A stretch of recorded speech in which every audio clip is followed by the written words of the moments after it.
Welcome back to this week's episode of Unlocked. I'm so excited about today because we have Matt and Michael from Pray.com. Welcome. Thank you. We're super excited to be here. Now, I'm so excited for this because first off, too, I just want to say this is not like a paid thing that's happening.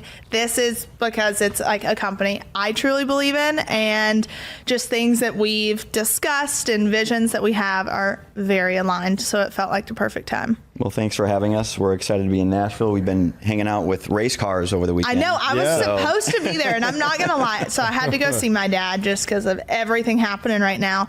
But I was a race car driver in my past life. It's amazing. 100%. Okay. I just went to Vegas and in August and like raced on the track there.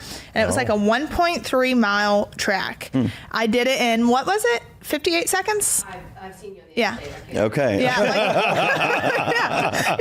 58 seconds. Wow. And I had the fastest track time. And I was like, guys, I was meant to do this. Go. Okay. Yeah. That's impressive. So you were here for the race. Yes. And tell us about that. Like, because that was a big deal. Yes. Like, first time in history, right? Yes. So there's an amazing driver. His name is Stingray Robb.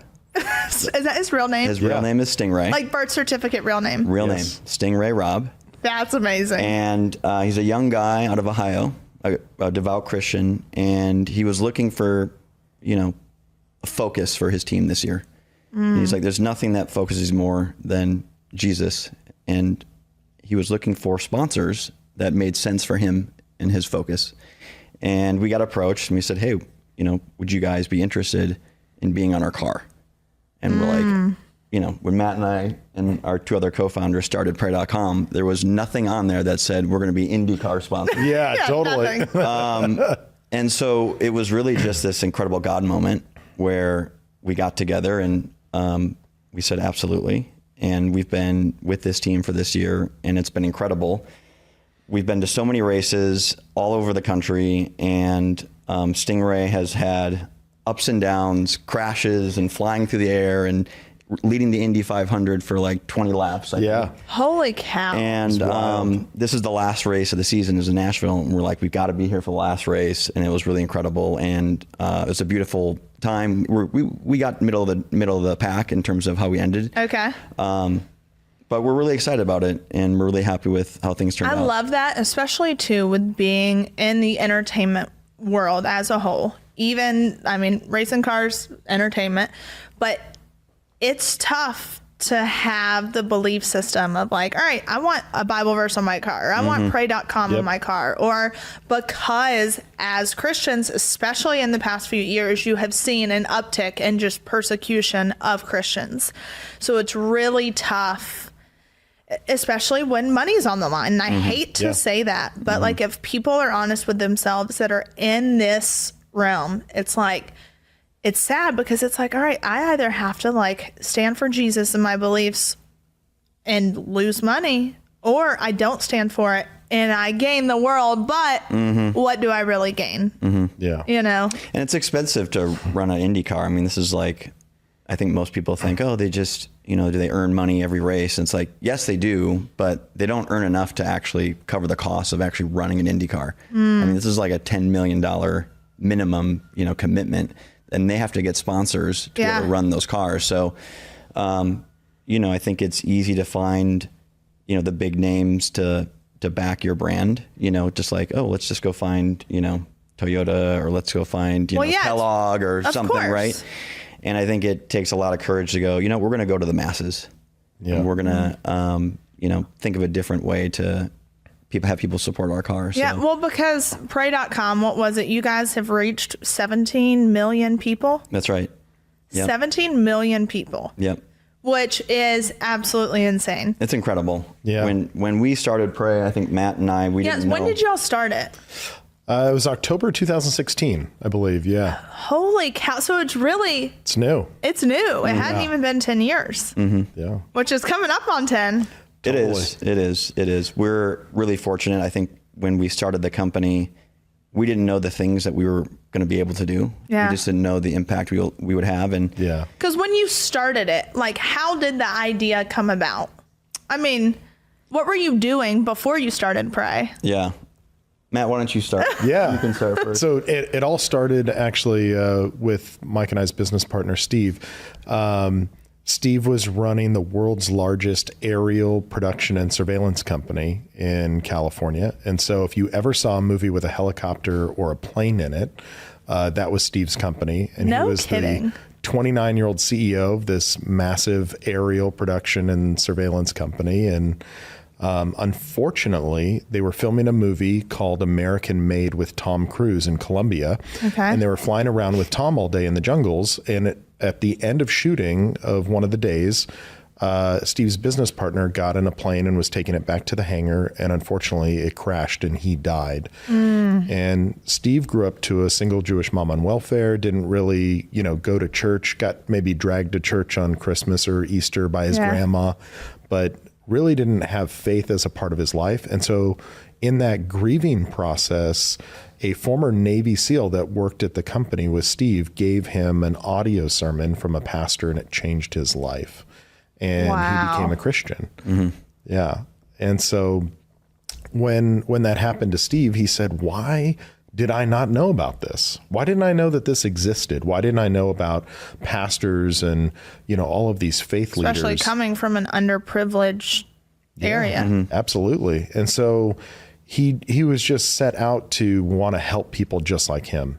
And the way he said it to me was, he said, why is there no ESPN for Christians? We've got the digital destination for sports, ESPN. Why don't we have the digital destination for Christians online? Why does that not exist? Why is there no brand putting that together? And so that was Steve telling me that at a coffee shop. And my background is in the church and in apps. My mom was a 15-year-old girl who got pregnant, and she was on her way to an abortion clinic. And on her way to that clinic, she popped into a church to talk to the pastor about some advice on the biggest decision she was going to make in her life up to that point. And the pastor was a little nervous to talk to the girl. And so he called his buddy in Los Angeles, who just planted a 20-person church, and said, hey, what should I tell this girl? And he said, well, it's Providence. You just called me. I'm counseling this Christian married couple who's been trying to have children for 10 years. They're in my office. Wow. Go back in there and ask that girl if she'd be willing to give her baby up for adoption. So I got adopted because of these two pastors that were friends. No way. I was that is a God thing. You can't. You can't. No. Yeah.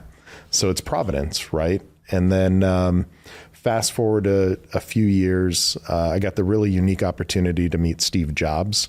And Steve is also adopted. Not many people can say that. No. Yeah. No. Yeah. So my sophomore year of high school, got to meet Steve Jobs. I didn't know he was adopted, but he inspired me. And so when I went to Boise State and Steve launched the App Store, I dropped out of school and I started a company that builds apps for real estate companies.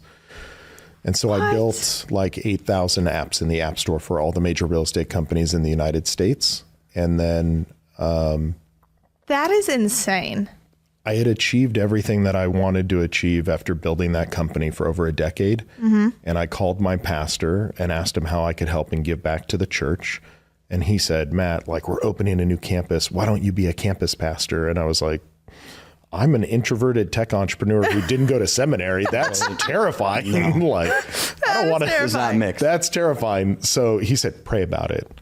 And the very next day I was at a coffee shop in my hometown of Westlake Village, and I ran into Steve Gattina, and Steve and I we played on rival high school football teams, and he had told me what just happened to him and the story, how his business partner died and how he wanted to build Pray.com, the digital destination for Christians. And that is truly divine intervention. Absolutely. And it keeps happening to us constantly. It does. That's the thing. That's the thing. And what's so crazy about even just today and us doing this, I had a conversation before with my boyfriend this morning on the phone, and I was like, hey, you know why we're why we're having these issues in our lives right now? I was like, because we keep trying to fix it ourselves.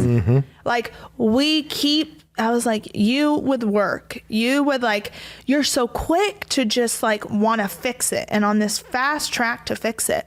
Yep. I was like, and you know why it seems like we just keep running the rat race? I was like, it's because we're lacking in that relationship with God. Like in this phase of our life, we're trying so hard to fix everything instead of looking to the one person to fix it. And that is God who's saying like, hey, I know you're really trying to fix it, but like until you look to me, it's not going to get fixed. That's right. And things will come to you.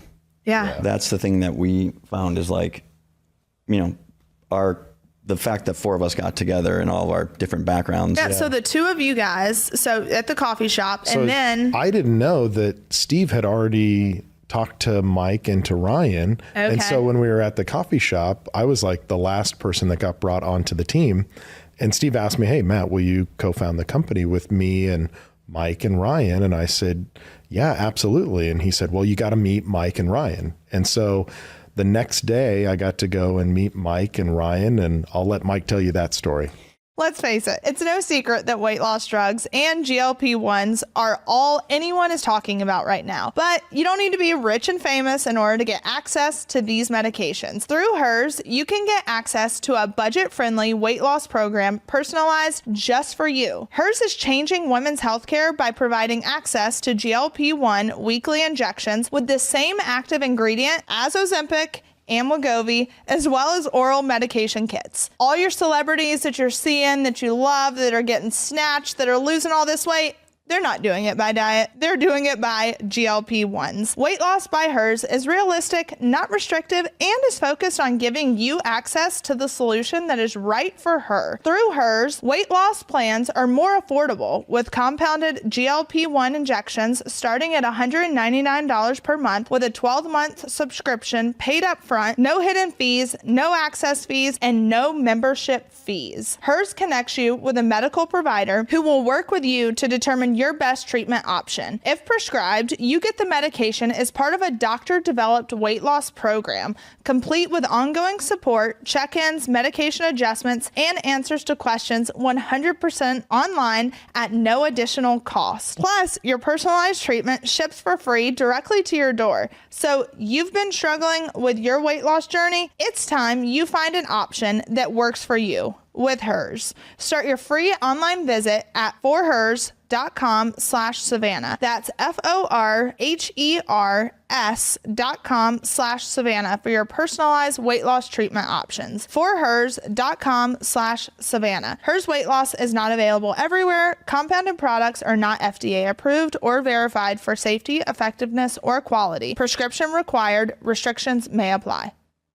Life is a journey, one step at a time. From running errands to taking care of the family, your feet deserve to feel as good as your spirit. That's where G-Defy shoes come in. With G-Defy's patented Verso Shock technology, G-Defy absorbs harmful bumps and impact, just like a gentle cushion for your soul. Plus, all G-Defy shoes come with 2 free orthotics. Comfort and support should feel like a blessing. I got these shoes in the mail about 2 weeks ago, and I swear I have worn them almost every single day. They are so comfortable. They're great to work out in, walk in, whatever you need, especially if you're on your feet 24/7. G-Defy are the shoes for you. So visit gdefy.com today and use code UNLOCKED for $20 off your first pair, because walking in comfort is a grace that we all need. That's gdefy.com and use code UNLOCKED for $20 off your first pair.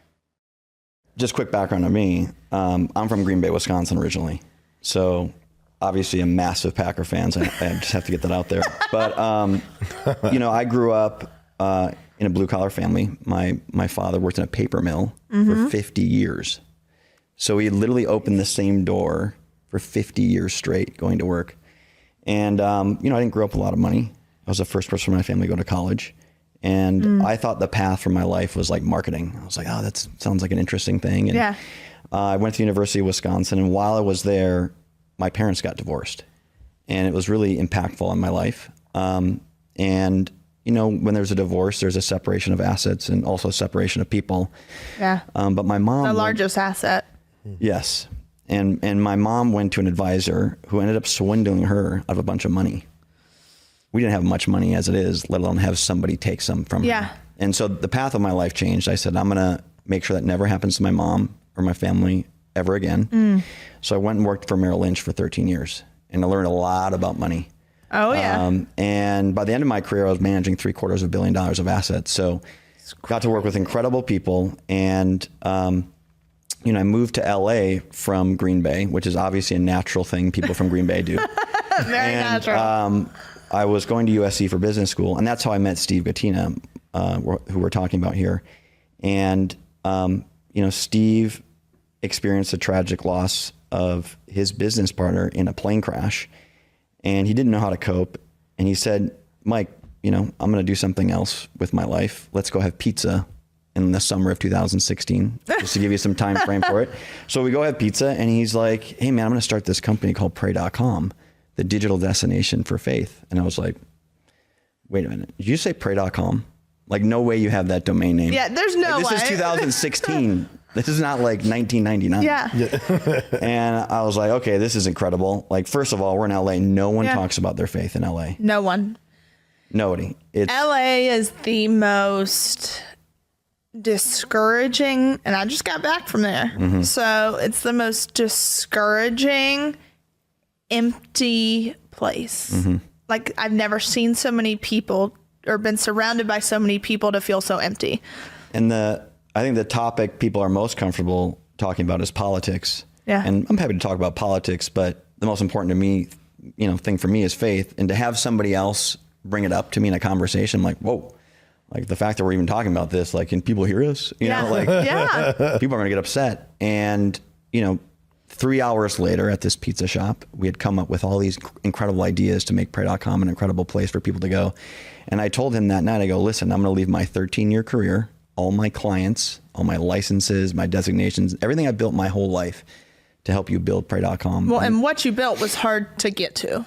Super hard. Yeah. The failure rate on venture-backed startups is incredibly high. Yeah. First, you have to actually get the money, which is incredibly difficult. Incredibly and difficult. Then when you do get it, you also have to actually be successful on it.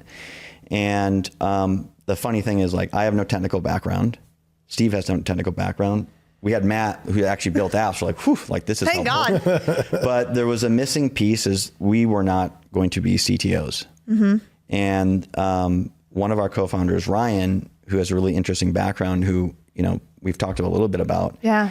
You know, he grew up to a single mom, and he got in a lot of trouble when he was younger. Enough trouble that he went to prison when he was young. And, you know, while he was there, his cellmate said, hey, like, do you want to be a big shot in prison, or do you want to be a big shot in the golf course? Like, what do you think matters?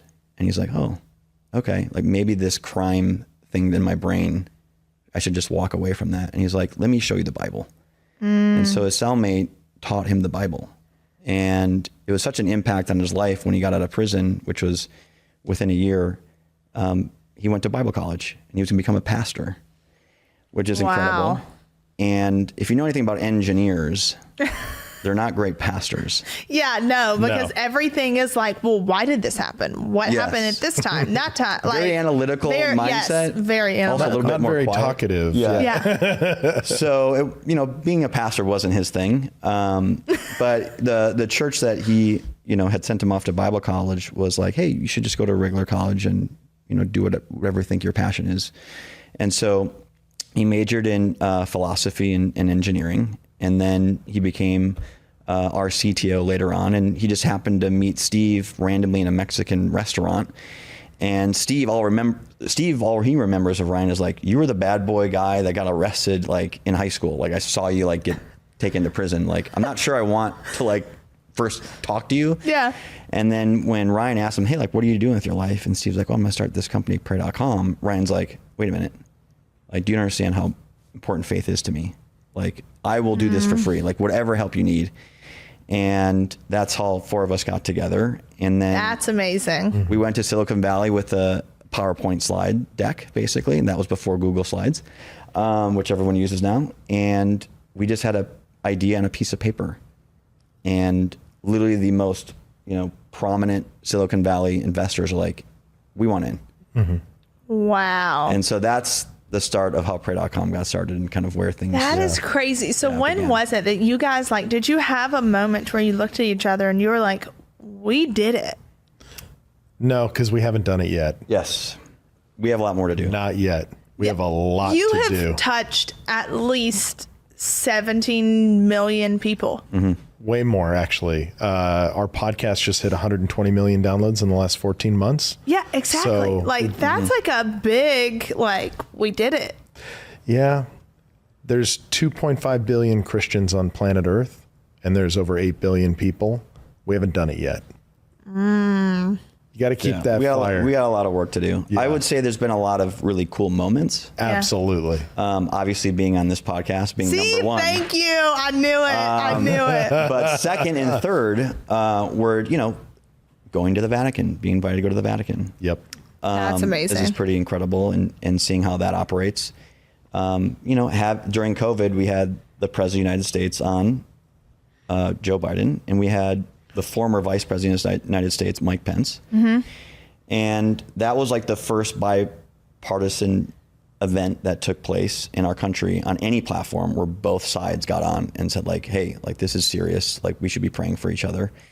And there's been a lot of like really incredible things. I mean, this IndyCar thing, like there's just So cool. There's a laundry list of interesting things, but what's been incredible is the feedback.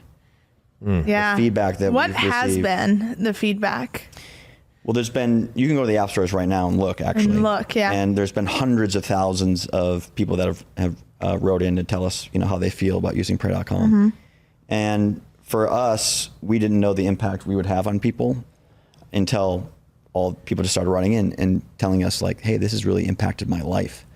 And some of the stories we have heard have been some of the most incredible things like you can imagine. Yeah. I remember just two off the top of my head, Matt, you probably have some too, but there was a police officer in Ohio who was going to go home and kill himself because his job was that stressful. He's like, I can't do it anymore. And he received a text message from a friend that said, hey, you should check out this app, Pray.com. And so he did.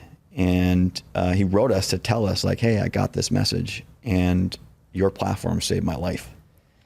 Which is like, wow. Wait a minute. Like, I'm never going to meet this person. Someone just wrote this in. And I feel like, did we just save somebody's life? Yeah. Like, And if there's one, and it's not really our Just message one. though. yeah. It's. Well, and that's the thing is the app is more than just like, hey, come read the Bible. Like it's not like, yes, there are tools to help you. Like, oh, I want to read the Bible in a year. I want to read it in whatever. But there are actual sermons and messages from pastors and just people who want to make a difference and to help guide your kids at night it's more than just like, here's a Bible, have fun. Yeah. Right. It needs to be entertaining. I mean, we have to compete with billion-dollar enterprises that want your attention. And so, And what people don't realize is I was listening to a podcast last week when I was driving, and it was just about the medical field as a whole and how everything is so intertwined and how you've got, Bayer, who is one of the largest contributors to Roundup. Why is that? Because the cancer that Roundup causes, Bayer treats. So when you start, and then you look at Coca-Cola, how much money they give to the Diabetes Association. Well, why do they do that? Because their product causes diabetes. Yeah. So when you look at it, and there's all these billion-dollar enterprises, and it's like, they don't necessarily give money to causes they believe in, but they give money to causes that help what leads to their... it's the side effects that they want to say, well, but we're helping with those side effects. Yes. You know what the side effect of faith is? What? You feel better. Yeah.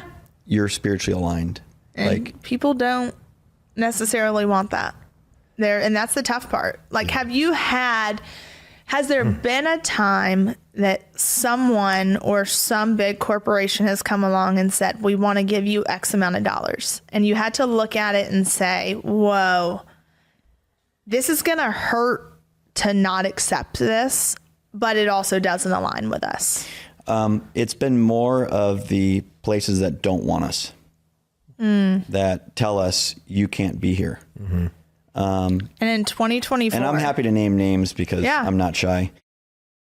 To all the women that are listening to Unlocked today, this is something that you want to hear. We all know I am a freak about my skin, hair, nails, all the things. But in case you didn't know, this month is Menopause Awareness Month, which is something that's really not talked about nearly as much as it should be, considering that millions of women reach menopause each year. We owe it to one another to open up the conversation. I have witnessed so many women in my life go through menopause, and yikes, what a journey that is. Between all the different side effects, and let's face it, it has a huge effect on your hair. So many women complain of hair loss and hair thinning. That's where Nutrafol could really step in and change your life. Nutrafol is the #1 dermatologist recommended hair growth supplement brand, trusted by over 1 million people. 51% of women who have gone through menopause have experienced hair thinning, and that's why Nutrafol created their Women's Balance supplement, designed specifically for women 45 and up experiencing hair thinning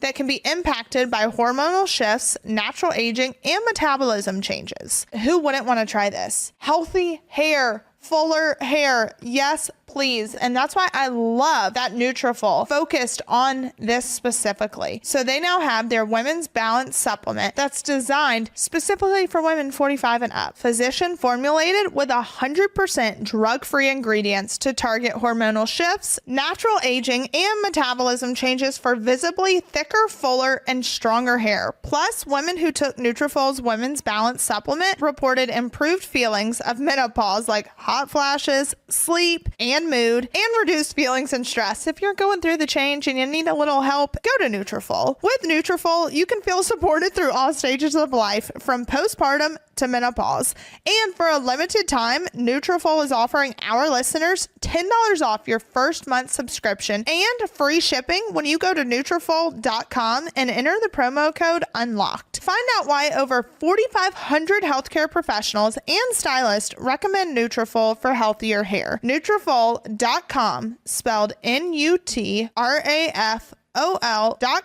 promo code UNLOCKED. That's Nutrafol.com, promo code UNLOCKED.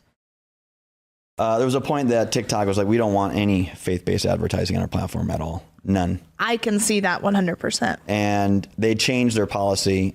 And I have to feel like it's because we did some PR. Yeah. To push that. Good for you. Yeah.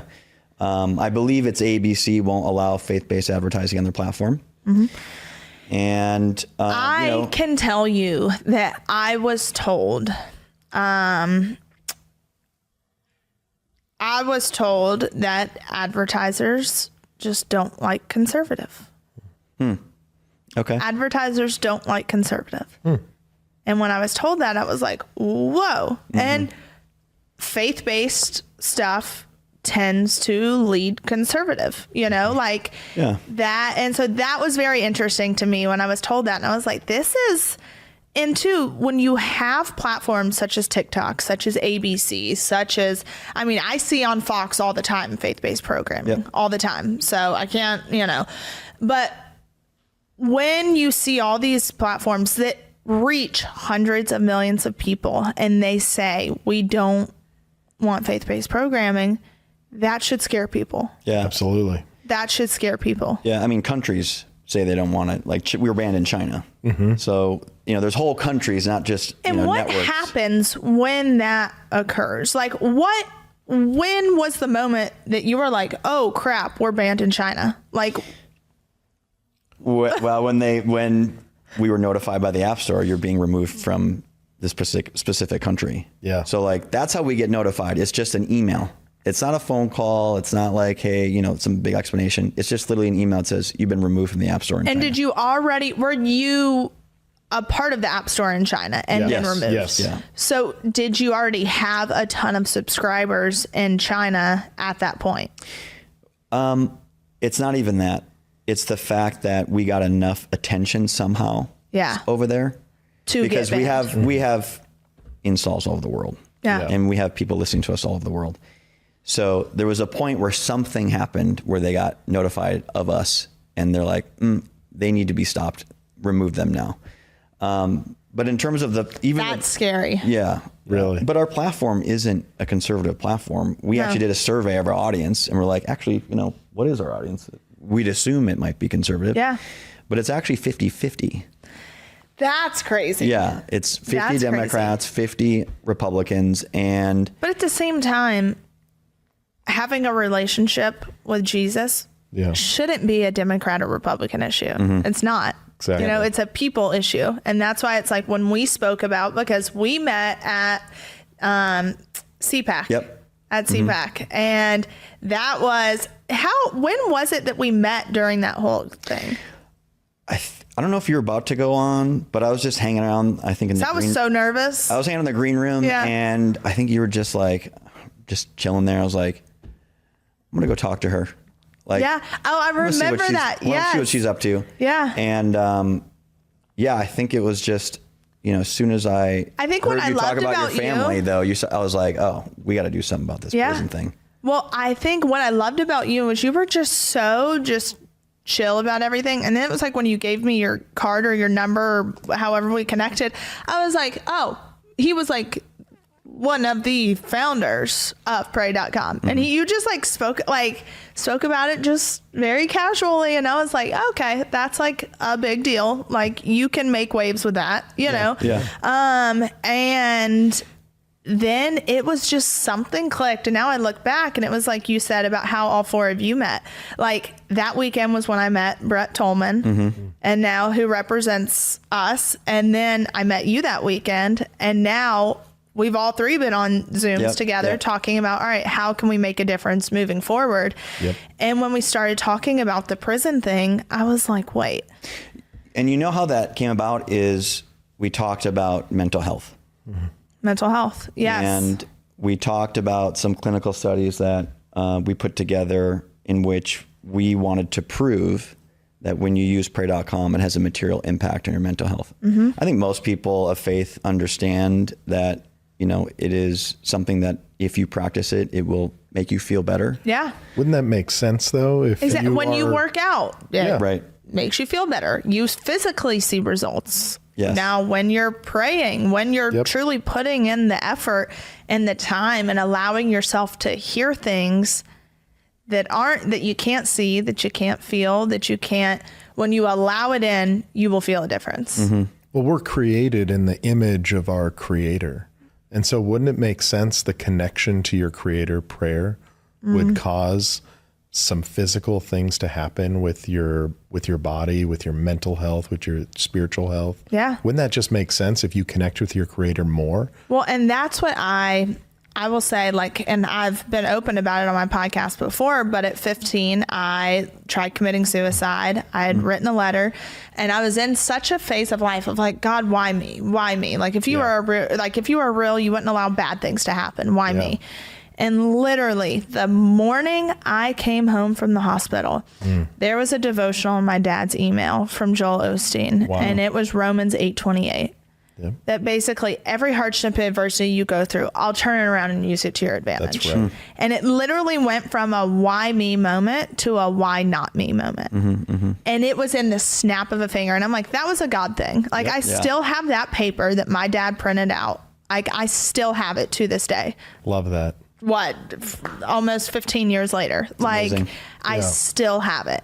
So that is if you allow yourself to pay attention to the signs. I think a lot of it is we don't pay attention to the God winks, as I like to call it. Like we don't. We just act like, oh, well, this happened because I did it, or because no, it happened because of God. And when we connected about, like you were saying, mental health, you guys have some of the first and maybe only studies that show how faith-based content can improve your mental health. That's Absolutely. right. Yeah, we have received all these inbound testimonials and reviews, and it was very clear to us that we were improving people's mental health just by what people were saying. Yeah. And so there's another app called Calm, and it's really Buddhist teachings. And we knew the chief science officer over there. And so we said, hey, could you do some studies with pray.com and the same studies you did with Calm and do it for us? And so we commissioned these studies with Biola University, and there was a cross-sectional study and then 2 clinical studies. And the results were very clear. We kind of knew what was going to happen because, I mean, if you're people of faith, you know. Yeah. But it came in, and the first foundational study was very clear that when you use digital prayer applications, specifically pray.com, it has a material impact on stress, anxiety, and depression. And what we found in the data was very unique as well, was certain marginalized groups in the United States actually had an outsized return on using pray.com in their mental health than any other group. So we said, let's commission another clinical study to see if that data is accurate. So we did another study, and that study confirmed that Black and Hispanic Americans, when they use pray.com, they have an even better return on stress, anxiety, and depression when they use pray.com. And so we were like, we got to get this information out of here. Yeah. Which I think was what I was telling you about, in the green room there. I was like, hey, like. And when you said that, because you were speaking about mental health, and then you look, and right during this time, it was like, I want to say it was maybe right before the director of the Bureau of Prisons spoke in front of Congress and stated that over half of the deaths within the Federal Bureau of Prisons were all due to suicide. So when you look at that and you say, okay, how are we housing these people? And over half the deaths in the system are due to suicide. Well, we're in a mental health crisis. We knew that from the pandemic. And now you're looking at it in our prison system, and we're doing absolutely nothing to help these men and women. And with pray.com, all it is, it's an app. That's right. It's literally an app. And our prison system is now giving these men and women tablets to be able to communicate with their loved ones on. Granted, you have to pay for all these things. So it makes it really difficult. But why can't, I remember thinking, well, if they're getting tablets, why can't we put this app on their tablet? Absolutely. Exactly. Why can't we give them the opportunity? Like, I know when my mom went into prison, they didn't allow her to take her Bible with her when she walked in. Makes no sense. Now, they allowed my dad to take his, but they didn't allow her to take hers. Wow. And so when she got there, then I was able to send her a Bible, but they wouldn't let her take her Bible in. And I'm like, something about this is messed up. Yeah. And so when you look and you see, you take your studies, and now I would be interested to, like we've said, do a study of giving these men and women the tool of pray.com to say, like, all right, this is where they started, and now this is where they're at. Yep. Let's see if it reduces recidivism, because if it can reduce recidivism, then guess what? That's less people in prison, and we're putting people out back on the streets, back into society in a safer manner by educating them and giving them something to believe in. And it's clear, like, we have a mental health crisis in America with people that are free. Yeah. I mean, now chunk it down to people that are in prison in the most stressful environment probably created. Yeah. You would think that and I would also be interested, and it goes to like connecting all the people, but do you know Dr. Amen? No. Okay, so Dr. Amen came on my podcast, I don't know, maybe a year ago at this point, and all of his studies, it's all in the brain. Like, he will analyze your brain. You can see physical trauma, emotional trauma, PTSD, anxiety, depression, ADHD, and he kind of touts himself on being able to reverse the damage. But it would be interesting to do a study of someone's brain, because what I'm now saying to him is like, hey, I want to do a study of these men and women in prison and the effects it has on their brain. It would be interesting to do a study of the brain pre-pray.com and post. Let's do it. absolutely, Like pre and post, to see what brain waves come back, how they operate, like, I am so, because I just truly believe, like I say, if it wasn't for my faith, like, I wouldn't be here today. A daily prayer practice has a change in the gray matter density in your brain, specifically around emotional regulation. So if you're more calm, if you can handle your emotions more, you're going to be able to treat people better. When you leave church, you feel good. Like, it's actually hard to, like, wipe the smile off your face, like when you leave church, if you know that experience, which I know you do, and I know you do. Oh, yeah. And so we want people to have that same experience after pray.com. We want you to feel good after using pray.com. Now, our studies prove that, but inherently you know that. And what happens when you feel good? Are you going to treat somebody worse? No, you're going to be more empathetic. You're going to treat them great. You're going to be nicer to them. Yeah. So now we're spreading niceness. We're spreading that happy feeling that you get when you leave church. And, you know, the more people we can get access to this, the more people will feel better. And, you know, we have that testimony from inside pray.com. Our co-founder experienced that personally in prison. I cannot wait to talk to him, because the lack of programming within our prisons, and also, I know firsthand that in a lot of prisons, they withhold religious practices. Like, I know it to be a fact. And when you run into issues like that, you're like, oh my God. Like, it makes you honestly sick to your stomach as someone who is a Christian and someone who believes that, like, wait, we're withholding this. We are. And I find it interesting because I have heard people say, like, okay, so, you know, if you were to partner with someone like this, what about people who maybe are Muslim and don't practice the Bible? How do you reach people like that? Yeah. Well, first off, you have to take a bite of a sandwich one bite at a time. Yeah. You don't just put it all in your mouth at once, right? And so that's the same thing with faith. It's massive. I mean, 7 billion people pray every day. There's a lot of different faiths out there. We're Christian founders, so we're going to focus on one area we know well. Yeah. And when we think about how do we introduce this topic, we went from the idea that everything is about the science, right? Especially in the government. In the government. Everything is about the science. Show me the data, and which that's we're cool why. with. That's why we said, like, if we can show you, like, hey, this reduces recidivism by X amount, it's a no-brainer. People can argue all day and all night when it comes to opinions and beliefs and what I think and you think. You can't argue with numbers. No. So now you know why I was at CPAC, because I was going around talking to politicians saying, I have the data. Here is the data. I need you to focus on this. I need you to get this in front of people. I need this to be important. And you were one of those people who you're not a politician that right away this was important. Yeah. And so, you know, I go to DC a lot now. I'm there almost once a month at this point. And the reason I'm there is I'm solely focused on getting access to pray.com to people with mental health issues. And again, it's not a left or right issue. This is one of those bipartisan things. First, it should clearly be a bipartisan thing. Clearly. Now, it's not necessary. You're going to have people who are like, nope, I don't want it. I don't, I believe this, whatever. But all you're wanting to do is love people and love people well. And this is the way you do it. That's right. And how we approach it is there's a menu of things you can do for mental health.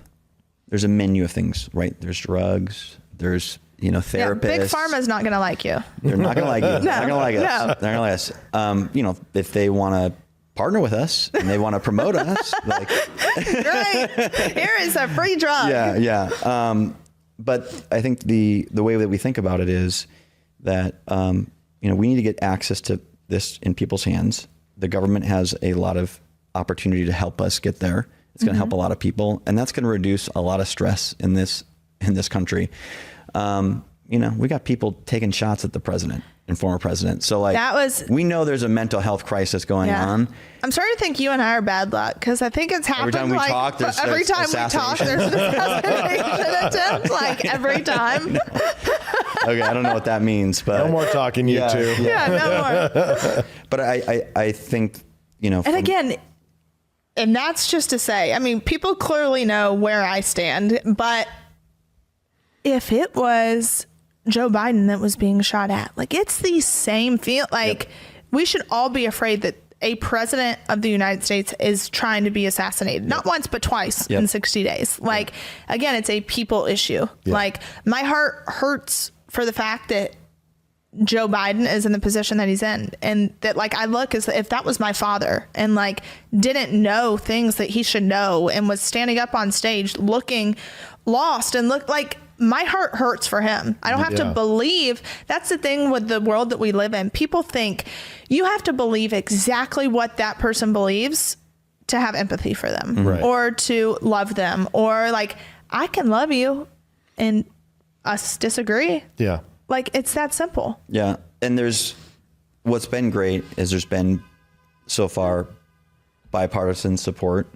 There are opportunities for us to work with the government to do government studies, and we're in the process of doing that, so that we can finally get the government to go, yes, faith-based platforms are proven to help people, and circle really far back to the question of like, what about other faiths? We're going to focus on Christianity. That's our focus. There are other opportunities for other faiths. And again, it's back to the menu of options. Yeah. We want to provide a menu of options. You don't have to do No, .com. that's the thing. It's like, You don't and ha- that's we're not where a lot forcing of it. people love to say, well, this is going to violate my rights to, no, you have the right to your religion and what you feel and believe. right. We would not force this on you, but we want it to be given as an opportunity Yes. for you to As an have option. it as an option. And, That's right. and we want it to be there in case you're questioning, like, I've never been exposed to this. I don't even know what it is. I kind of want to know what it is. Well, guess what? It's right here. And that's why, like, within our prison system, first off, there's no place more dangerous than a place where there's no hope. Like, a hopeless right. place is the most dangerous place. That's right. And so when we're giving an opportunity for to restore people's hope and to say, like, guess what? I can be better than what I came from. I can be better than my circumstances. I can be better than my mistake. Like, Yep. we've got not only a book here, the Bible, that's telling you, like, Filled with people that made mistakes. by the exactly, way. filled with people, person after person after person, That's right. that has made life-altering decisions. But guess what? Like, God says he's going to leave the 99 to go to the one. That's So, right. like, that's what we want to provide people with. And when I look at it and I hear the stories of these men and women, like, one thing I'm fighting so hard against right now is the RDAP program in prison, which is the Residential Drug and Alcohol Program. And it's a congressionally funded program. Millions and millions and millions of dollars go to this program. It's supposed to help rehabilitate people, but it doesn't. All it does is abuse person after person by tearing them down, making them, I literally have audio recordings of this so-called doctor in this program comparing these men to rapists and murderers who are in a white collar camp and saying, you're never going to be anything in life. You're never, like, this is what Congress is paying for. Wow. When we could be supplying them with something like this that's actually going to better them. Yep. And it's not just a Bible. Like we said, you've got sermons, you've got all different practices on the app. So it's really like, I saw it and I was like, we need this. Yeah. Like, we need it and we need it bad. Absolutely. And it's going to be interesting to see how the government wants to take and use it, because it's not like you're asking them for much, really. You've done the hard part. Yeah. Like, Yeah. you've We done have the research hard part. scientists on staff. Yeah. Yeah. Like, this is important to us. Have you seen, and too, because it just reminded me, in California, everything happening now with the VA and the Brentwood School. Have you followed that? The Brentwood, I don't think so. What's going on with Brentwood School? So, and again, I don't have all the facts, but there's been litigation going on for years of how there's obviously a lack of housing for our veterans and how just the homelessness crisis in California. And the VA Association has said, like, we need more housing. You promised us more housing. You haven't given us all this stuff. And come to find out, the land that the multi-million-dollar athletic facilities were built on was leased, and that was supposed to be for veterans housing. And a judge just ruled that basically all of those facilities will be torn down and there will be housing for our veterans built on it. Wow. And the judge was a former veteran. Wow. Okay. Yeah, so like it's when you start reading into it, it would be interesting to see how, and I don't know, with you guys being in California, has the state of California been very accepting of pushing Prey.com's product out. I haven't talked to anyone in the state of California. The most interested parties are in the Bible Belt. Yeah. You know, Senator Langford and I have had multiple conversations about this opportunity. And, you know, I don't want to share too many secrets, but there's some bills that are going to be passed here shortly. And those bills have mental health as a component, especially on the VA. That's awesome. We need, It's you know, we have time. veterans as part of our company, and we love what they do. And it's, you know, every quarter we work with the Navy SEALs, and we actually have our pastors come out and we do some crazy Navy SEAL stuff with our pastors. And you want I to come better out? get that invite next time. Come on. You should come out. All right. Come on. October. Well, Really? Yes. Oh, yeah. Do you want to shoot guns from helicopters? Yes. Do you want to have jump no out of idea. perfectly good airplanes? Yes, I have a video of me doing it. We're doing it. Well, that's what we're doing. October. You're coming. I'm doing it. All right.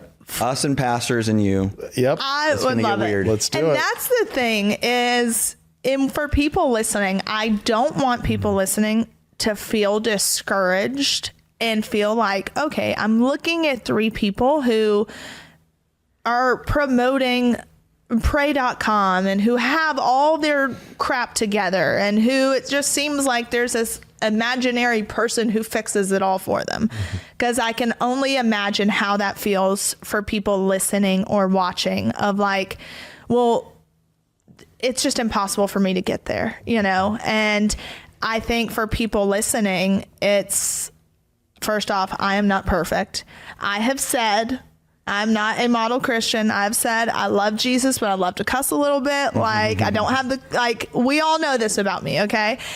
Christianity is not a place of perfection. No. Like it's a place to come as you are. Yes. And as you are is more than enough. If we were all perfect, would be Jesus, right? Exactly. And yeah. and you know, to your point, like, you know, people are watching and listening. 3 people that, you know, have it all together are changing lives, millions of people's lives. But really, it only takes one person that you reach out to. Mike talked about a police officer in Ohio who was going to go commit suicide. He didn't because a friend of his shared him something from the app, and it changed the direction of his life. Mike and I didn't do it. Yeah. A person downloaded the app and shared a devotional with this person, this police officer who's going to go home and commit suicide. Anybody can help people. It just takes that one moment, One person, that one share, and you can save someone's life. You don't have to invite them to church. You can invite them to church if you want. But if you know someone in your life where something's going on, just you telling them that you're thinking about them with a prayer or a devotional, you don't know the butterfly effect that you're having by saving someone's life who is thinking about killing themselves. Yeah, without a doubt. And I think too and then you take it on the opposite spectrum too of people listening that are at the top of their companies who, whether it be Fortune 500 companies or you've made it far, but you feel like you're at a roadblock. And I think the best part I've said about the past 2-3 years of my life and totally getting canceled by people is I feel, and it's like sitting here, it's like all clicked of, I believe God allowed that to happen so that because he knew I wasn't strong enough at the time to truly come out and be firm about my beliefs. Yeah. Because it was so easy. Like I was making money. I didn't want to do anything to ruffle the feathers. But the amount of success you can have when you truly embrace your own opinions and beliefs is absolutely insane. So don't be afraid, I guess, is really the message. Agree more. And the Bible doesn't say if you face trials of many kinds. It says when you face trials of many kinds, he will develop perseverance in you. And that's what's taken place. And then back to your Romans 8:28, right? Yeah. For the good, which is what you've been doing with your podcast in your life. That was the craziest part of like literally that morning. it's like overnight I went from God, like I basically, like I don't believe in you. Like I went to a private Christian school my whole life, because if you are real, you wouldn't allow bad things to happen. It was literally overnight. Right. And then you look and it's like, all right, I follow my life and I look at just popularity on our show and social media. And then even to this day, when everyone has tried to cancel us, everyone, I'm sitting here. Like that's nothing other than God. And that's believing when it's almost impossible to believe that it's happening for the good. Yeah. Well, I love you guys and what you stand for, and I'm so happy we made this work. Can you tell people what they can do to find pray.com, how you download? So what's great about pray.com is the domain name is in the name. Yep. So just go to pray.com, take a look at the app. You go to the app stores, Google, Apple app stores. And what's great, if you're listening to this, we'll give you a year free if you go to pray.com/Mike. Pray.com/Mike. We'll give you a year free. And what does a year free even mean? Because most of the content is actually free on the platform, except we have some really cool content with like Dr. Phil. He'll do like a prayer therapy for you. We have Drew Brees. We've got James Earl Jones. So we have some incredible content. You're going to have to connect me, because it's funny. I think this is another God thing, because I have talked about Dr. Phil before, and not in a positive light, because of how he improperly, he did a special with my older sister, older half sister, and never one time gave us the opportunity to share our side of the story. Oh, interesting. So I think, and I've spoken about it publicly before, so I think it's funny that was the first person that you named. That I'm like, all right, this is God's way of saying, like, oh, we're having a conversation one day. All right. But so a year free. Yes. Pray.com/Mike. Yep. And you can access all the really awesome content, even from Dr. Phil, guys, even from Dr. Phil. We also did something called Biblical Sagas, where you can hear all your favorite Bible stories come to life in cinematic audio, from David and Goliath to the resurrection. We also have incredible kids versions. That's what I was about to say, the kids versions. Which we released for free during the pandemic for parents who had their kids home all the time. And then if you have trouble falling asleep at night, I have trouble all the time. You know, we did a really cool series of sleep psalms and bedtime Bible stories. That's awesome. That's They're cool. meant to listen to before you go to bed to help you calm your mind and the anxiety and the things of the day and the next day. Well, it's just like, what do they say? I remember being taught in school that, like, all right, study right before you go to bed, because then you'll sleep on it and your brain will retain the information. Yeah. The So dreams get cool when it's biblical dreams. That's right. That's right. Exactly. They're a lot of fun. That's Like we right. challenge you to get through it, actually. It'll be tough because we make it so you have to fall asleep. That is awesome. Well, thank you so much. Guys, go to pray.com/Mike to get a year free. And I'm excited to hear your stories and how it impacts you. Thank you so much, Savannah. Absolutely. Thank you.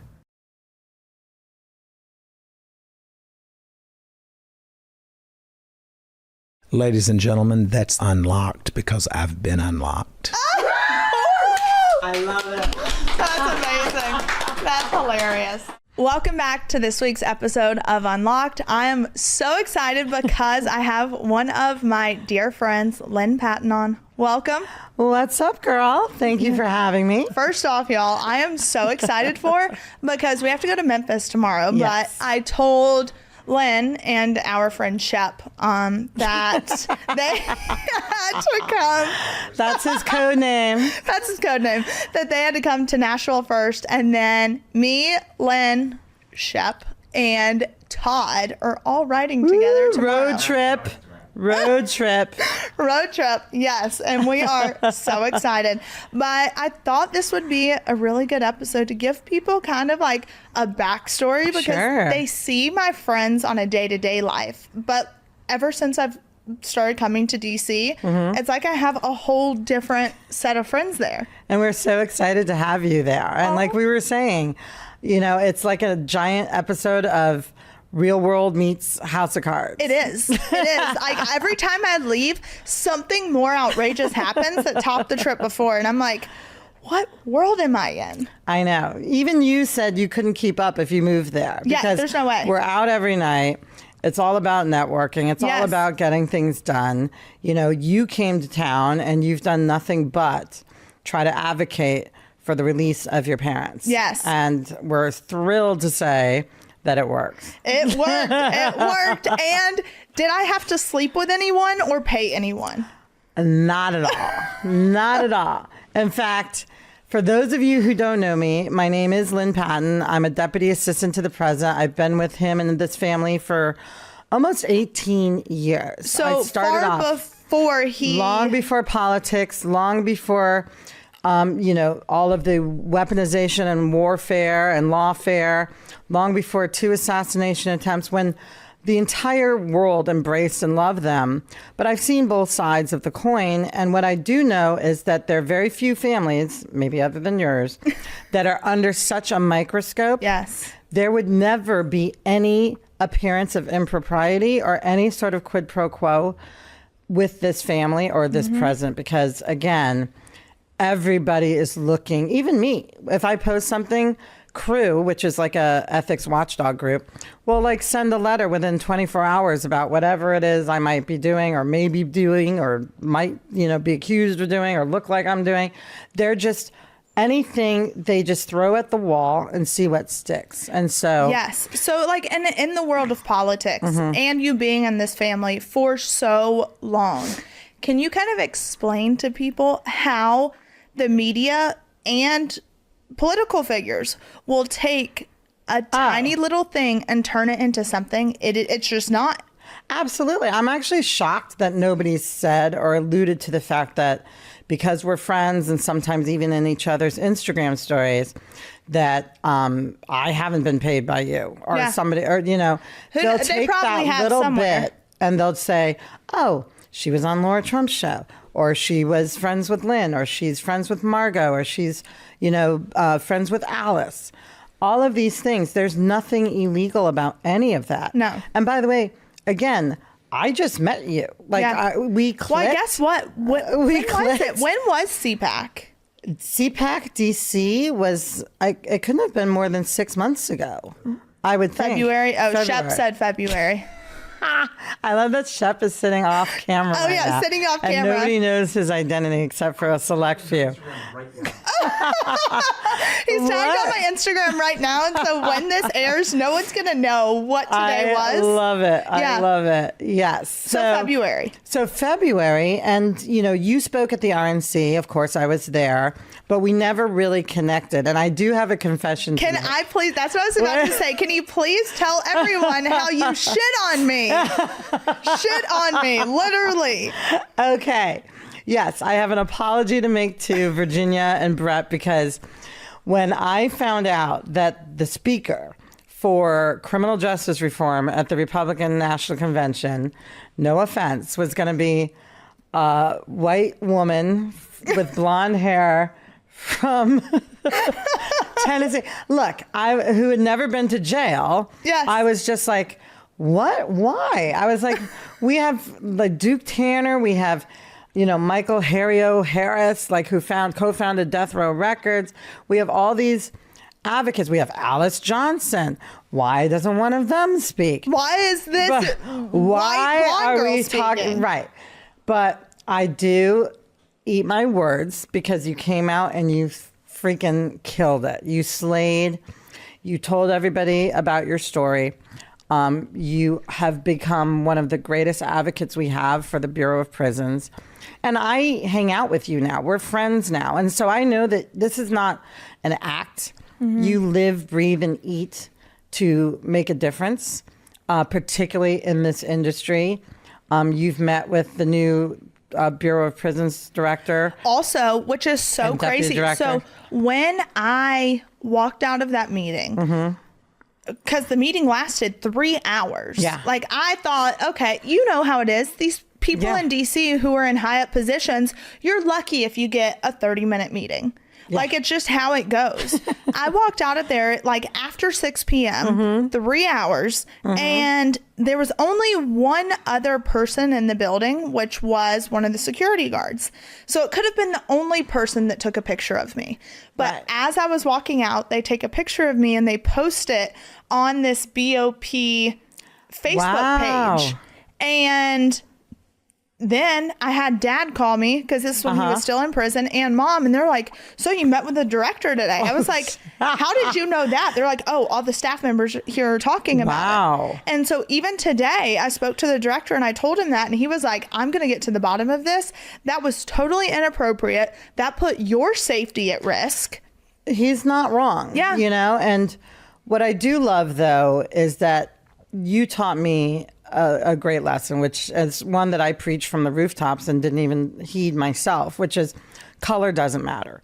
It's the experience, it's the story, it's the commitment, the things that you shared with us, the things that you shared with the president, the things that you shared with Alice and the Bureau of Prisons are concerns that should frighten everybody. Yeah. And the fact that I know over the next 4 years, you're going to make a huge difference and impact on how the treatment of folks in prison who are still there, who, you know, whether they deserve to be there or not, should be treated humanely. The fact that they rig all of the pricing of the phone calls and how it's privatized and all these things that, you know, we're going to get to the bottom of, and we're going to try to. Well, it's actually really interesting. So part of my conversation today was because I did have Core Civic reach out to me, which I've met with. They're here in Tennessee. So they reached out to me once Mom and Dad got pardoned. And they were like, congratulations, it's amazing. And I told them, I was like, yes, like, we're rejoicing in this, but next week I'm getting back to work.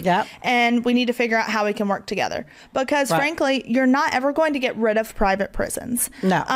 And some of these private prison operators, I do believe, have some better systems in place than what our own federal government has. Of course. And so I talked to Billy Marshall about that today. And under the last administration, they actually took funding away from private prisons. And incredible. That's what hurt a lot of our men and women in the system, because then we weren't cooperating with these private prisons, which means they're now going to our ancient facilities. And that's what he said. Now we're looking in the next budget round to ask them for more money for these private prisons, so we can figure out how to work together, how to rehabilitate each other. That's right. And when everyone gets together in one room, you know, that's how you figure it out. Absolutely. Which is why you keep hearing it, and I know you do, because I've been in the room when people keep saying it. You need to meet Jack Brewer. You need to meet Jack Brewer. Yes. He's one of us. He's amazing. He has been in this prison system trying to change it and effectuate positive change. And he's really big on fatherhood, signed the Fatherhood Act in Florida. He's going to hopefully be working with us on something similar. And just getting fathers back in the lives of their children, whether they're behind bars or recently released or rehabilitated. And he's big in the world of private prisons. And however we can work together, because that's what it's all about.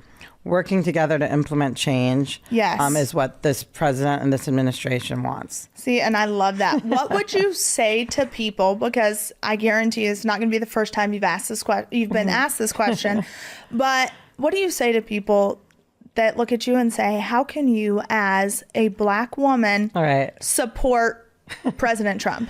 Oh, it's the most paramount question I get. You're a Black female. How do you work for a racist misogynist? And the first thing I say is that I don't.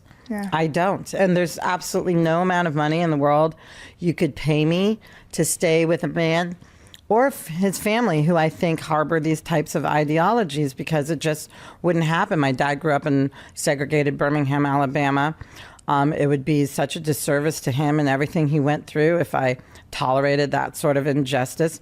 And what I always say, and this is the God's honest truth, Donald J. Trump does not see black and white. What he sees, in my opinion, is success and failure. And that's kind of the innate businessman in him. But whether that success or failure manifests itself as a person, policy, a restaurant, a TV show. It makes no difference to him. So when he said, so controversially, that Haiti was a shithole country, to me, what he's saying is that this country has failed its people. Yep. That they are a corrupt government that forces their citizens to live in abject poverty. That, quite frankly, it's the exact opposite. If he were worried about being perceived as racist, the fact that that country is 99% black, he would have said to himself, oh, maybe I shouldn't say this because people are going to think that I'm being racist. But the fact that that part doesn't even cross his mind and he just speaks the truth, I think that's what people love about him, and it makes him even less racist when it comes down to it. Can you also maybe tell people what one of the president's favorite events are at the White House? Because we have Women's History Month. We have Black History Month. He was Hispanic, Jewish. He loves Black History Month. Like, it's usually one of his favorite events, meaning because the energy in that room is just so off the charts. The excitement, you know, we had obviously record numbers in all of those demographics turn out in November to vote for this man. You know, I have to sometimes remind myself that we are the majority. You know, we've been beaten down so much for the last 8 to 10 years that I think we're just inherently trained now to, you know, conceal your support for the president in public, not wear the red MAGA hat, not wear T-shirts. But we are the majority because when you abandon the priorities of the American voter, then don't be surprised when the American voter abandons you in return. Oh, that is so good. Minorities, no different than anybody, just wanted to put food on their table. They just wanted to put gas in their car. They just want their kids to have a solid education without coming back as a cat or a dog or a boy or a girl. Literally. And they just want to, you know, live in a safe neighborhood and live a life of traditional values without being called extremists, without being called cultists, without being being called Hitler. I've been called a white supremacist, which is like hilarious. That is laughable. Laughable. Even Shep is laughing. You know, I've been called. Even Shep is laughing. Yep. So, you know, it's the argument that Democrats have against us is just, it doesn't stick anymore. No. It doesn't stick. We're your neighbors, we're your friends, we're your family members. We work for you, we're your bosses, we're your employees. And so at the end of the day, we're all Americans and we're here to make a difference. And people voted for change and they're going to get it. I love that. As the temps start rising, I feel that familiar urge to refresh my closet, but I'm definitely not wasting money on pieces that I'll only wear once or for just one season. Quince changes that. Their clothes are timeless, lightweight, and far more elevated than anything else at this price. It finally feels like my wardrobe matches my standards, like the 100% European linen shorts and dresses from $30, Luxe swimwear, Italian leather platform sandals, and so much more. The best part, everything with Quince is half the cost of similar brands. By working directly with top artisans and cutting out the middleman, Quince gives you luxury without the markup. I mean, y'all, I am preparing for summer, all these fun trips, and I love linen and the Luxe swimwear. So I have been buying all of their linen in every color that they have, and I am obsessed. I use Quince, and honestly, I think you should use them too. Give your summer closet an upgrade with Quince. Go to quince.com/unlocked for free shipping on your order and 365-day returns. That's Quince, QUINCE.com/unlocked to get free shipping and 365-day returns. Quince.com/unlocked. If you've been following me and my family for a while, then you know I have gone through tons of changes. When it comes to my hair, I have always wanted to be different and I wanted instant gratification. So I got my hair done one time and I had to literally shave my head. I wanted it to grow out and I was struggling. And that's why I use Nutrafol. You may have heard of Nutrafol's hair growth supplements and wondered, do they actually work? Many hair supplements overpromise and underdeliver, but Nutrafol is different. As a #1 dermatologist recommended hair growth supplement brand, it's trusted by over 1.5 million people and is clinically tested to deliver real results in just 3 to 6 months. Adding Nutrafol to your routine is easy and no prescription is needed. Order online with free shipping and automated deliveries. Subscribe to save 20% and enjoy perks like one-on-one naturopathic consults and a free Headspace membership to support your hair growth journey. This summer, stop worrying about your hair and start making memories. For a limited time, Nutrafol is offering our listeners $10 off your first month subscription and free shipping when you go to Nutrafol.com and enter the promo code UNLOCKED. Find out why Nutrafol is the best-selling hair growth supplement brand at Nutrafol.com, spelled Nutrafol.com, promo code UNLOCKED. That's Nutrafol.com, promo code UNLOCKED. Do you have friends who believe differently than you, who are on the other side of the aisle? My parents believe differently than I do. Wow. Okay. I think they tell people I work at Costco. Stop it. You are lying. You are lying. I'm literally like Debbie's. And what I have to do sometimes is I have to say, Mom, Dad, you know, well, first of all, my dad's been a doctor at Yale for 50 plus years. My mom's a language teacher. They are, you know, from that sort of academia elitist circle. Yes. They were going to Martha's Vineyard long before, you know, President Obama was. I grew up like the Cosby Show with one child. Yes. Which brings me to the fact, like, how could I ever, as a minority, say that I've been disadvantaged? Mm-hmm. It just hasn't been accurate.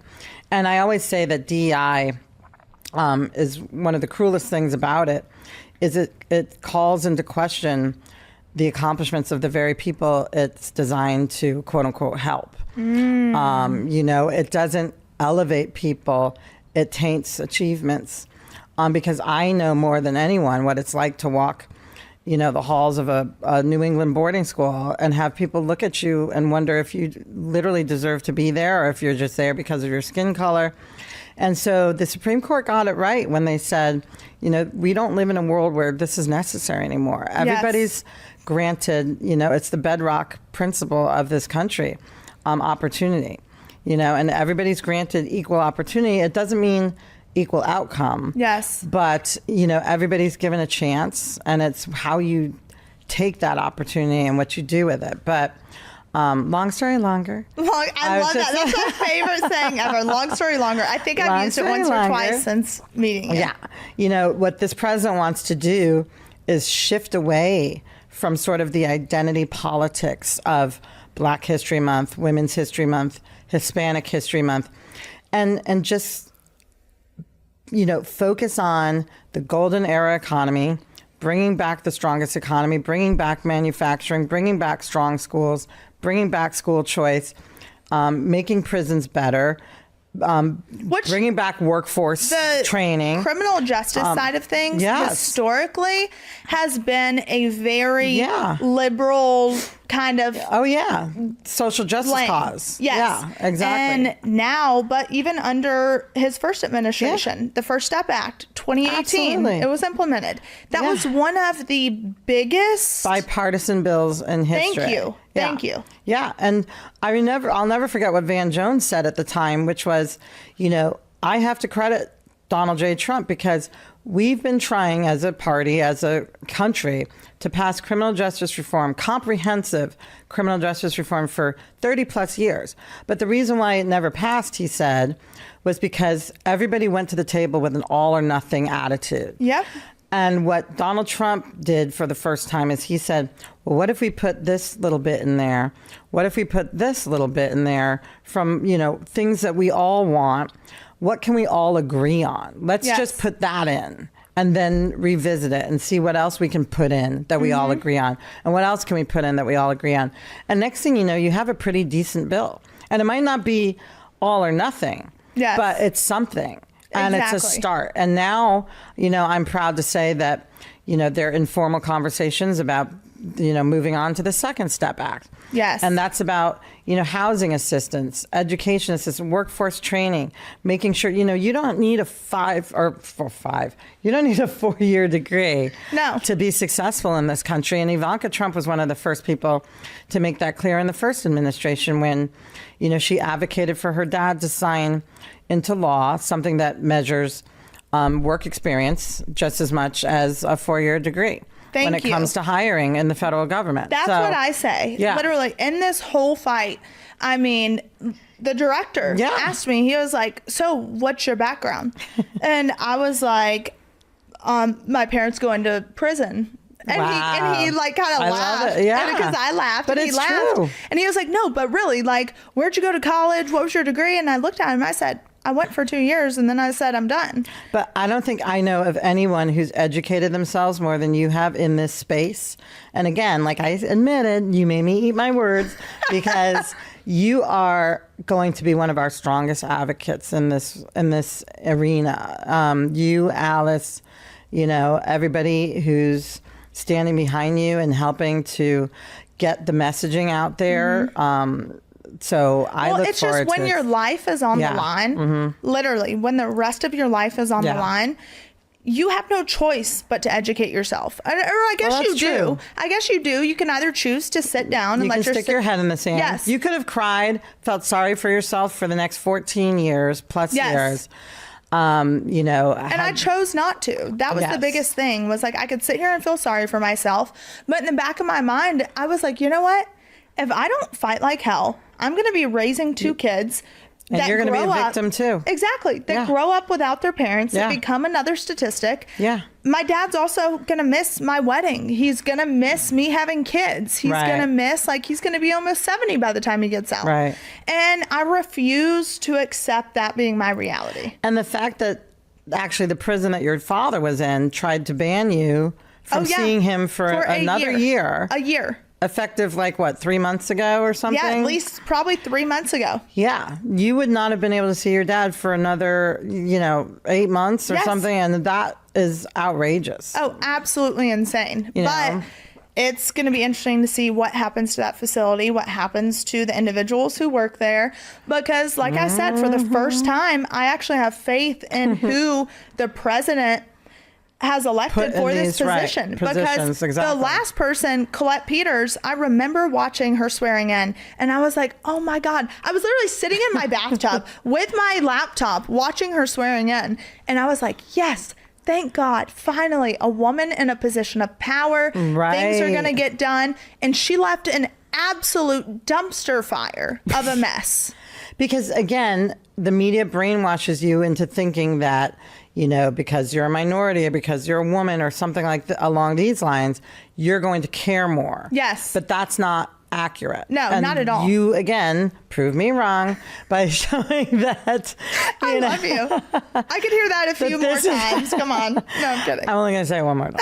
Only one more. Again, I love the fact that you proved me wrong, and I love the fact that we're best friends, and I love the fact that I just can't wait to be your biggest champion when it comes to what you're going to do and what you're going to change. And having a front row seat to that is just as exciting as it's been, on this journey with the Trump family for the last 17 years. I love you. I do. I love you. And your parents Yes. are going to be staunch advocates for change. Oh, well, you saw in the press Yeah. conference today, my dad was like, I'm not leaving these men Yeah. behind. By pardoning them, President Trump created 2 more advocates, 2 more warriors, 2 more non-victims who are going to make sure that the people they met and the stories they heard and the conditions they, suffered under are going to change and going to be better for the people who are still there. This episode is brought to you by Progressive Insurance. Do you ever think about switching insurance companies to see if you could save some cash? Progressive makes it easy. Just drop in some details about yourself and see if you're eligible to save money when you bundle your home and auto policies. This process only takes minutes and it could mean hundreds more in your pocket. Visit progressive.com after this episode to see if you could save. Progressive Casualty Insurance Company and affiliates. Potential savings will vary. Not available in all states.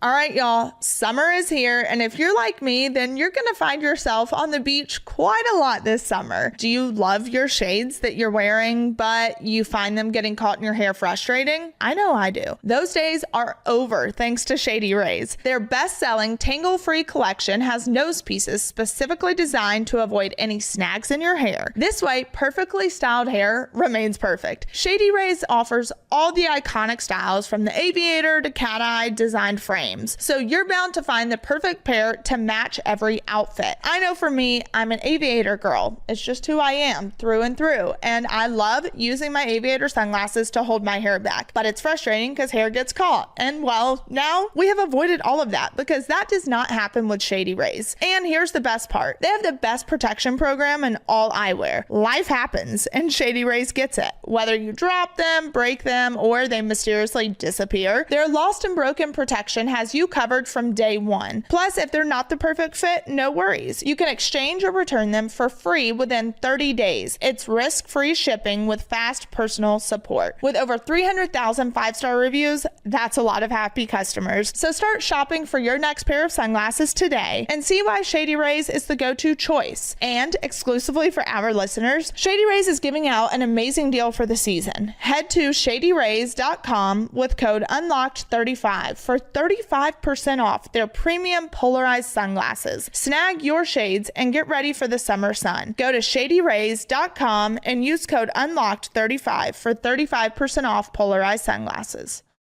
The day that they were pardoned, they weren't the only ones pardoned. Yeah. There was, By the way, I think, 28 other people were pardoned, including Larry Hoover, who founded the Gangster Disciples, one of the most ruthless black gangs in Chicago. He's since disavowed his association with them. And I think he was in the solitary confinement for decades. Yes. Like decades. That cannot be more inhumane. How he didn't come out just blazing and wanting to kick everybody's ass. I don't know if I can say ass. No, on you this can. Okay.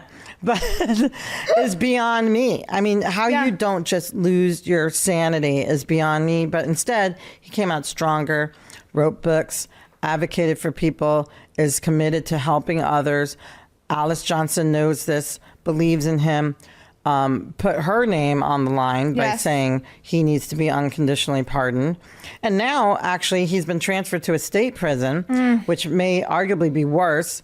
And now, Governor Pritzker, let's see what you have to say, because now it's all on you. You can pardon this man and make him free and create another social justice warrior. Thank you. But instead, you're going to keep him behind bars, advocating from the inside, which is not as helpful. No, because he was down for 50 years. Yeah. We have Michael Harrio Harris, who also co-founded Death Row Records. Snoop Dogg has advocated for him for years. He was granted an unconditional pardon. Duke Tanner, who had never been arrested before. This blew my mind when he told me this.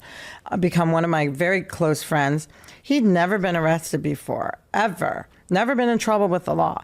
Got in trouble selling drugs, I think marijuana, which is legal now. Which, by the way, is legal now in most states. Sentenced to 2 life terms, plus 50 years. When Laura Trump said to Alice Johnson the other day when I was watching her be interviewed at the White House, you had the same sentence, Laura said to Alice, as Charles Manson. I almost fell off my chair. In what world does Alice Johnson, a first-time offender who'd also never been arrested or in trouble before in her entire life, get a same sentence as Charles Manson. Thank you. And for people that are listening or watching, I did an episode with Alice Johnson probably like a year ago. And so you can go back and watch it. But her story was insane. Yeah. It was all conspiracy. Drugs were never found on her. Never. It was, and she got a life plus 25, And the one I who think. was guilty of selling drugs, they ended up making a deal with, and I think he didn't even serve any time, if not more than 3 years. Yeah. And out. And he was the true mastermind. We all believe in justice. Yes. But what we believe in is equal justice. I said that today. And so when you speak about Alice Johnson, obviously you both are working within the administration, so you've gotten to know each other. We're like besties. I love it. We go get coffee together. We go, So what if you could describe Alice in a few words, how would you describe her? I mean, hero is the first word that comes to mind. Yeah, she is. She's just such a hero because, again, you're talking about somebody who has every excuse to be angry, to be an unproductive, angry person. But instead, she's chosen to advocate for people like herself. What your parents are going to start doing. We're going to her 70th birthday party tomorrow. Her 70th birthday and 7 years free. Yes, I'm and she's so 70. excited. 70, and that's what I tell people is, you know what? Alice Johnson is 70 years old. Oh, I know. We were talking about that this morning in the White House. Yes. My colleagues Brett and Alex were like, what is she doing? I'm like, it's called Black Don't Crack. Yes, exactly. I have some I can give you. It's like, comes in a bottle. We should bottle it. It. Come on. Yeah. No, but really, I'm like, she's 70 years old. It is never too late to make a difference in this world. It's never too late to show up and love people well. Yeah. She spent 20 plus years in prison. Yeah. And when she told us, Shep knows, we were at dinner and she told a captivated audience, like, her story. And she literally said her release date on her paperwork said death. And, I was just like, wow. First of all, that would make a powerful movie title. Yeah, but literally. Secondly, it's just, can you imagine, like, the only way you're getting out of here is in a pine box. And what impressed me about her the most is that she told us all the things that she was doing in prison, speaking at schools, putting on, helping the prisoners, her fellow prisoners, put on plays. Yep. That depicted stories from the Bible when they had visiting days for the other families. Most people do those kinds of things in prison so that it looks good on their parole board hearing. They don't do these things when they have no chance in hell of getting out. Yes. And so the fact that she was doing all these things with absolutely no, goal in mind other than just helping people was what really impressed me about the woman. I love her. She's just so genuine. Yes. And she keeps it so real. And she does not take shit. I mean, I do not want to be someone that pisses off Alice Johnson. I do not either. I do not. And she said, she's like, I was friends with the people that, folks were scared of in prison. She was friends with the staff. She was friends with the women who, maybe were meek. Yeah. Everybody got along with her. And that's very rare, I can imagine, in prison, is when you get along with everyone, it's almost just unheard of. But she's one of those people that just, sticks up for herself, defends herself, and nobody's going to mess with her.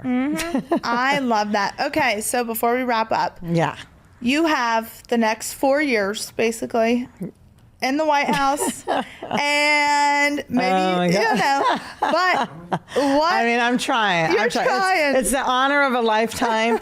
I always say the only downside. Stop laughing. The only downside of winning is having to move back to Washington, D.C. Yes. Which I wouldn't wish on anyone. No. But, when the president asks you to come back and work for his administration for a second time, you don't say no. No. You serve at the pleasure of the president, and I will be there as long as he'll have me. But and what's after that? What's after that? I know. Well, coming out and maybe helping people like yourself. See, I love making that. sure that we're making. Who's this we have? Come on. You're going to come on. I can't believe I'm meeting you for the first time. How are you? So I nice feel to like I meet know you. Well, you should. I mean, when your father FaceTimed me on the way back from prison with you yesterday and said, you know, I had to Google you because anybody hanging out with my daughter, I have to investigate. And when I saw that you were suspended from the government, I said, that's my kind of girl. You know, listen. You gotta sit here. If you're gonna tell the story, you might as well make me some money while you do it. Let him share your money. I'm sharing. Okay. He's got it. It's like yesterday. Let the money roll in. It's this group of Democrats yesterday. They posted a thing about our pardon, and they said, "Why, dear Mr. President, can you help so and so and so and so?" And I went back and I said, "Who'd you vote for?" Don't start coming and begging for a pardon now when you damn ran him in the ground, That's right. talked all this mad shit, and now Tried to put him in prison. Who's ever heard of such in this country that we locking up our presidents? Can you imagine? I mean, and shooting at him twice. we've had whoremongers in the Oval Office. We've had blowjobs under the Oval desk. We've had Hillary running the country behind and using her husband as the front. That's right. You Joe got Biden too? well, Joe didn't do anything. You can't blame him for anything because he wasn't there. He didn't know he was. Joe was never there. He never even knew he was in the White House. Poor thing. No. Poor thing. And I also, I mean, I believe in prison. Yes. I'm not sitting here saying There's to some abolish people who prisons. deserve to be there. Yes, but at the end of the day, we incarcerate more individuals in the United States of America than any other country in the world. I didn't see that. We then have the highest recidivism rate of anyone else in the world. That's right. So if we are the number one country of incarceration, should we not be the number one country in lowering recidivism? Amen. But yet we've got the highest. Yes. The Clinton News Network, that does all their bull. On that note, thank you for showing up to today's episode, and we're gonna cut it because I need some of you Dems to watch this too. So until next I time. love it. Ladies and gentlemen, that's the end of Unlocked because I've been unlocked. I love it. That's amazing.